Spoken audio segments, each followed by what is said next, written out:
நம்ம வீட்டோட மெயின் டோர்க்கான ஃப்ரேமை நம்ம கட்டுமான பணியில் எப்படி பாதுகாத்து வச்சுக்கணும் அப்படிங்கிறத தான் இன்றைக்கி பார்க்குறோம்.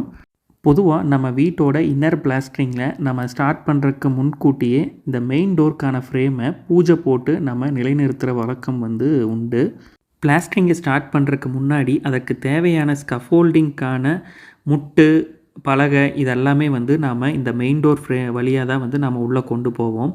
ஸோ அப்படி கொண்டு போகும்போது இந்த மாதிரி கனமான பொருட்களெல்லாம் ஹேண்டில் பண்ணையில் இந்த நிலவோட கார்னரிங் நம்ம டேமேஜ் பண்ணுறதுக்கான வாய்ப்பு இருக்கும். ஸோ கவனக்குறைவால் அதில் பட்டது அப்படின்னா அந்த நிலவு நமக்கு டேமேஜ் ஆகிறதுக்கான வாய்ப்பு மிக அதிகமாக இருக்குது. நிறைய இடங்கள்ல நடந்தது உண்டு.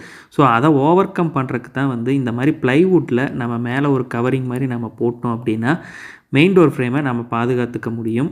இந்த மாதிரி ஒரு இஷ்யூ எனக்கு ஓன் ஹவுஸ் கன்ஸ்ட்ரக்ஷன்லேயே நடந்திருக்குங்க. அதை பார்க்கும்போதெல்லாம் எங்கள் வீட்டில் என்னை திட்டிகிட்டு தான் இருக்காங்க. ஸோ இந்த ஒரு மெத்தட் ஃபாலோ பண்ணிங்கன்னா உங்களோட டோர் ஃப்ரேம் சேஃபாக இருக்கும். நன்றி, வணக்கம்.